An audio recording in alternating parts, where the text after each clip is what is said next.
बहुत समय पहले अयोध्या पर राजा दिलीप राज करते थे। उनकी पत्नी का नाम था सुदक्षिणा।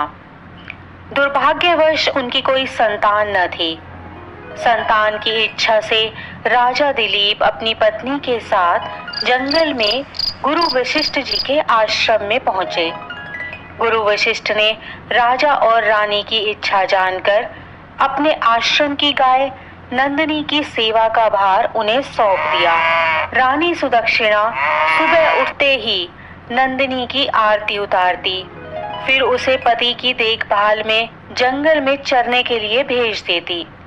राजा दिन भर छाया की तरह उसके पीछे पीछे चलते, उसकी भूख प्यास का ध्यान रखते हुए नंदिनी की रक्षा करते। शाम को वे जैसे ही आश्रम में आते तो नंदिनी का बछड़ा मां से चिपककर दूध पीना आरंभ कर देता। सुदक्षिणा नंदिनी की परिक्रमा पर धूप दीप थाली में लेकर उसकी पूजा करती। रात को फिर दोनों नंदिनी को ताजी और हरी घास खिलाकर उसकी सेवा करते। इस तरह गाय की सेवा करते हुए उन्हें 21 दिन बीत गए। एक दिन जंगल में नंदिनी के पीछे चलते हुए राजा दिलीप का ध्यान जंगल की सुंदरता में लग गया। अचानक उन्होंने नंदिनी की भय से रंभाने की आवाज सुनी। वह एक भयंकर सिंह के पंजे में फंसी छटपटा रही थी। राजा दिलीप ने धनुष पर बाण चढ़ाकर सिंह को मारना चाहा, लेकिन भगवान की माया से उसका हाथ पत्थर सा भारी हो गया। उस सिंह ने मनुष्य की बोली में कहा, इस गाय ने मेरे जंगल की सीमा में प्रवेश किया है। इस समय मुझे भूख भी लगी हुई है। मैं इसे खाकर अपनी भूख शांत करूंगा। राजा दिलीप भयभीत नंदिनी को देखकर बेचैन हो उठे। उन्हें उसके दुधमुहे बछड़े का भी ध्यान आया। उन्होंने सिंह से विनती की, तुम मुझे खाकर अपनी भूख मिटा लो, पर इसे छोड़ दो।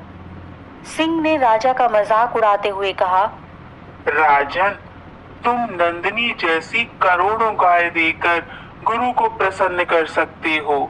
इस गाय के लिए तुम अपना बलिदान क्यों कर रहे हो?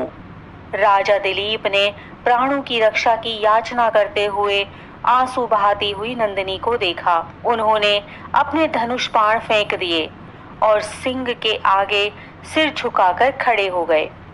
फिर उन्होंने सिर उठाकर देखा, वहां कोई सिंह नहीं था।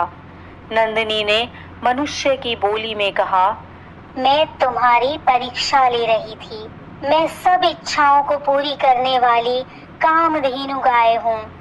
तुम्हारी संतान पाने की इच्छा अवश्य पूरी होगी। यह सुनकर राजा नंदिनी के साथ गुरु वशिष्ठ के आश्रम में आए और सुदक्षिणा को शुभ समाचार दिया। नंदिनी के आशीर्वाद से राजा के यहाँ रघु नामक पुत्र हुआ।